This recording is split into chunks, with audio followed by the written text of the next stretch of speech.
이제 어제하고 오늘 이틀 동안에 걸쳐서 저희 회사의 제품에 대해서도 설명을 드리고 또 마케팅 플랜에 대해서도 설명을 드리고 경영자가 어떤 생각을 가지고 회사를 경영하고 있는지에 대해서도 설명을 드렸습니다. 그러면은 이제 여러분이 어떻게 하면은 이 회사에서 성공을 할 수가 있는가 하는 부분입니다. 회사는 좋은 제품을 싸게 공급해주고 또 경비를 아껴가지고 한 푼이라도 더 수당을 많이 드리는 걸로 이렇게 이제 플래닝이 되어 있습니다. 그러면 이런 회사를 만났을 때 여러분들이 어떻게 성공을 하는가 하는 겁니다.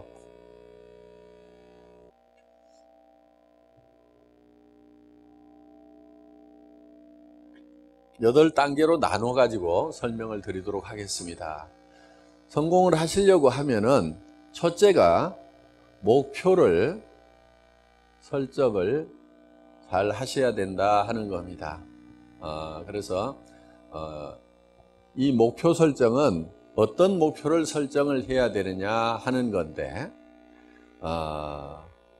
보통 이렇게 목표 설정을 하라고 그러면은 돈을 좀 많이 가졌으면 좋겠다든가 하는 좀 막연한 이런 목표들을 되게 가지고 있습니다. 자, 우리가 살아가는데 크게 인생을 세 토막으로 나눠볼 수가 있습니다.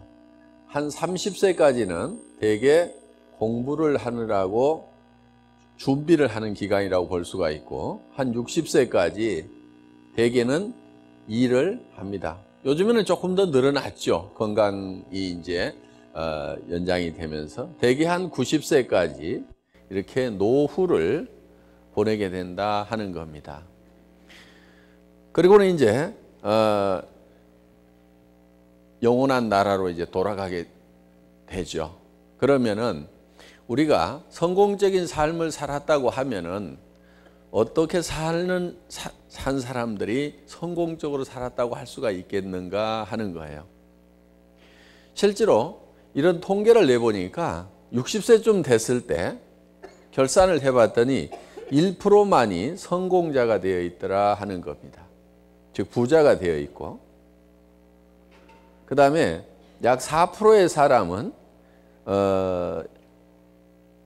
부자는 아니지만은 경제 문제를 해결을 하고 있더라 하는 거예요. 10%의 사람은 먹고 살기 위해서 계속 일을 해서 하루하루 먹고 살고 있었고 15%의 사람은 세상을 떠난 겁니다. 타계를 한 거예요. 나머지 70%의 사람은 빈곤 상태에서 이 노후를 시작을 하게 되더라 하는 겁니다. 이건 이제 국가별로 좀 차이가 있고 시대별로 좀 차이가 있습니다. 조금 오래된 통계이기는 합니다만은 대부분 이 95%의 사람들은 현재 다 문제가 있는 사람들이죠. 성공한 사람들은 제대로 성공한 사람들은 1%에 불과를 하고 그나마 이 4%의 사람들이 겨우 경제 문제를 해결을 했다 하는 겁니다. 아마 우리 주변에서 봐도 여기 교민 사회는 어떤지 모르겠지만은 주변에서 봐도 그대로 또 부자라고 할 수 있는 사람은 1명 정도 100명 모이면은 그 중에서 한 4명은 노후는 걱정 없다. 뭐 모아놓은 돈을 가지고 계속 쓰든 아니면은 계속해서 어떤 소득이 있든 그런데 나머지 사람들은 계속 일을 하지 않으면 안 되는 몇 달만 소득이 끊겨버리면은 그냥 생활비가 없는 그리고 대부분의 사람들은 일자리도 없으면서 빈곤 상태에서 노후를 맞이하게 되는데 이 노후가 점점 길어지고 있다는 거예요. 지금 한국이 한 89.7세가 됩니다. 그러니까 거의 이제 90세가 되는데 앞으로 100세까지도 살게 되고 앞으로 120세까지도 살게 된다는 얘기들이 나옵니다.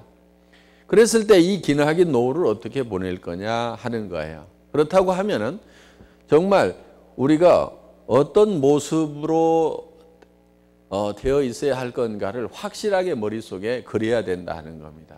자, 그러면은 물론 돈만 있다고 다 성공을 한 것이라고 볼 수는 없는데 90세가 됐을 때쯤 해서 내가 죽기 전에 직전에 죽으면서 나는 여한이 없다. 자, 한이 없다. 여한이 없다는 얘기는 원하는 것을 다 풀고 나면은 한이 없죠. 보통 원한 이렇게 얘기를 하는데 원하는 걸 하지 못했을 때 한이 맺히게 된다 하는 겁니다. 그러면은 원하는 것만 다 하면은 여한이, 남은 한이 없는 삶을 살 수가 있다 이거예요. 그럼 우리가 원하는 것이 뭔지를 알아가지고 이거를 다 풀어줄 수 있는 그 목표를 설정을 해야 된다 하는 겁니다. 그런데 원하는 게 뭐죠? 사실 원하는 게 뭐냐고 물으면 상당히 막연합니다. 막연한 거예요. 상당히 복잡하죠. 경제적인 문제도 있어야 되고 정신적인 문제도 있어야 되고 어떤 지식도 있어야 되고 또 사회적으로 존경도 받아야 되고 이러는 것들이 다 원하는 겁니다. 내가 돈만 있는데 주변 사람들이 다 나를 욕만 하고 있어. 그거 내가 그렇게 욕도 먹으면서 돈만 버는 거 원하는 게 아닐 거란 얘기예요. 돈도 있어야 되지만은 존경도 받아야 되고 또 내가 사랑하는 사람도 있어야 되고 나를 사랑해 주는 사람도 있어야 되고 뭔가 내가 사회적으로나 주변 사람들에게 꼭 필요한 사람, 공헌할 수 있는 사람이 되어야 된다는 겁니다. 그래서 사람이 원하는 것이 상당히 복잡합니다. 왜 복잡한가 했더니 사람이 좀 복잡하게 만들어져 있어요. 사람이 어떻게 만들어져 있냐면 첫째는 육이 있습니다. 육. 이거 있죠? 육이 있죠? 이거 뭘로 만들었다고 그랬어요 어제? 흙으로 만든 겁니다. 이게 흙으로 만든 육이 있고 그 다음에 이 육은 우리가 사는 집입니다. 집. 이게 이 몸이 이 안에 살고 있는 사람의 집이에요. 그러니까 그 사람 참 멋있는 사람이야. 정말 좋은 사람이야. 그러면은 좋은 사람이라고 그래갖고 미남 미녀만 떠오르는 게 아니죠. 아마 이게 그 사람이라고 하면은 좋은 사람이야 그러면 미남 미녀만 떠올라야 되는데 실제로는 이 집안에 살고 있는 주인이 좋으냐 안 좋으냐를 따지는 겁니다. 우리가 좋은 사람이다 얘기를 할 때는 그 얘기는 이거는 우리가 아니고 우리가 사는 집이다. 이게 지금 이렇게 초가지붕이잖아요. 그렇죠? 이 창문이 있습니다. 창문 밖으로 내다보는데 이 창문에 물 들어갈까 봐서 이렇게 처마를 탁 만들어서 이렇게 물 들어가지 말으라고 해놨어요. 여기 환기통도 있잖아요. 그렇죠? 이 맑은 공기가 깊숙한 집안까지 덕트를 통해서 들어가고 나쁜 공기가 밖으로 빠져나옵니다. 그런데 이 환기통을 위쪽으로 안 뚫어놓은 게 또 천만다행인 거예요. 이렇게 겨울에 비 많이 오면 재채기 하느라고 정신없을 건데 탁 밑으로 숙여가지고 환기통에 물 안 들어가도록 이렇게 만들어놨고 또 식당들도 다 있잖아요. 그렇죠? 예. 그런데 이 식당에 조리가 덜 돼가지고 들어오면 2차 가공을 하라고 맷돌을 또 많이 넣어놨어요. 이거 빠지면 돈 많이 들어갑니다. 이 수리비가 많이 들어가는 거예요. 그 안에 또 이 음식 잘 섞으라고 주격을 딱 넣어놨어요. 혓바닥이라고. 여기 보면 또 보일러가 있어요. 그래서 이 보일러 펌프가 온몸에다가 온수를 다 이렇게 돌려줘가지고 집안이 자동 온도 컨트롤러에 의해서 36.5도로 따뜻한 집이 이렇게 유지가 되고 있습니다. 온몸에 이렇게 온수 파이프가 돌듯이 돌고 있어요. 집집마다 화장실도 있어요. 그렇죠? 예. 그리고 이 집을 청소해주는 관리인이 있습니다. 그래서 이 관리인이 이렇게 지붕도 청소하고 우리는 지붕 청소하는 세제를 팔아요. 샴푸라고 있죠. 그 다음에 식당 청소도 합니다. 이 식당 청소하는 세제를 팔아요. 우리가 다 집 관리하는 데 들어가는 거예요. 그 치약이라는 거예요. 아침마다 또 이렇게 페인트 칠도 합니다. 집 앞에다가. 그게 화장품이라는 거고. 그래서 온 집안 청소하는 바디 클린저도 우리가 팔고 있고. 그래서 우리 집을 관리하는 데 필요한 여러 가지 용품을 파는 회사다. 그런데 이 안에 이 온수 펌프가 돌리는데 혈액을 돌리는데 그 혈액이 부족하면 절대 안 되게 되어 있습니다. 그 혈액 중에는 적혈구가 산소를 운반해서 우리 몸의 세포들을 살려주고 있고 그 다음에 이 백혈구가 밖으로부터 공격이 오는 적군, 세균들, 바이러스들을 다 지금 잡아주고 있는데 그 온몸에 돌고 있는 온수들 중에 적혈구, 백혈구 이런 혈액을 증가시켜주는 역할을 하는 것이 바로 헤모힘의 역할인 거죠. 그래서 우리 이 몸에 우리가 사는 집에 필요한 여러 가지 용품들을 우리가 파는 일을 지금 현재 하고 있습니다. 그런데 이 안에 지금 우리가 살고 있어요. 뭐가 살고 있냐면은 영과 혼이 이렇게 살고 있습니다. 보통 영혼을 하나로 붙여가지고 얘기를 하는데 이건 정확하게 구별이 됩니다. 영이 있고 혼이 있어요. 이건 스피릿, 이건 소울로 이렇게 구별이 되고 있죠. 그 다음에 뭐가 있냐면은 우리는 주변 환경으로 둘러싸여 있습니다. 내 혼자 살아가는 것이 아니고 항상 이웃과 혹은 주변의 자연 환경과 우리는 접하고 이렇게 살아가고 있다 하는 겁니다. 그런데 이것들이 각각 요구하는 부분이 다릅니다. 육은 의식주를 해결함으로 말미암아서 건강하고 오래 살고 싶은 욕구를 가지고 있습니다. 그래서 이걸 보통 이제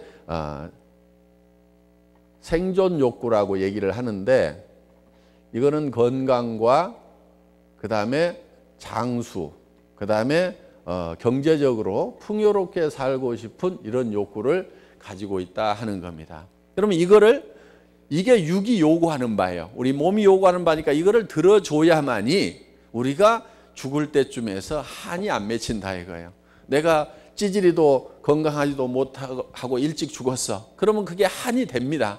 자, 내가 제대로 먹지도 못하고 좋은 집에 살지도 못하고 좋은 옷도 못 입고 찌질하게 가난하게만 살았어. 그러면 그것이 한이 될 수가 있다 이게요. 그러니까 그거는 요구하는 바고 몸이 요구하는 바고 그거를 다 채워줄 필요가 있다 하는 겁니다. 자, 영은 영원히 살고 싶은 욕구를 가지고 있고 양심적으로 살고 싶은 욕구를 가지고 있습니다. 그리고 사랑하고 사랑받고 싶은 욕구를 가지고 있는 것이 영의 역할입니다. 그러니까 동물은 영이 없어요. 혼만 있어요. 혼. 그래서 동물은 이런 시간의 개념이라든가 시간, 성경에도 보면 영혼을 사모하는 마음을 줬다 하는 얘기가 있거든요. 우리는 영혼을 사모하는데요. 뭐 개라든가 이런 동물들은요. 영혼을 사모하는 마음이 전혀 없어요. 그래서 늙어가더라도 아무 생각이 없습니다. 사람은 늙으면 아이고 내가 이제 곧 죽는구나 하고 마음이 답답해지는 부분이 있는데 개라든가 이런 동물들은요. 늙어도 아무 생각 없습니다. 왜? 영혼에 관한 시간에 관한 개념이 없어요. 영이 없기 때문에. 혼은 있죠. 그래서 이 혼은 미지의 세계에 대해서 알고 싶은 지적 욕구,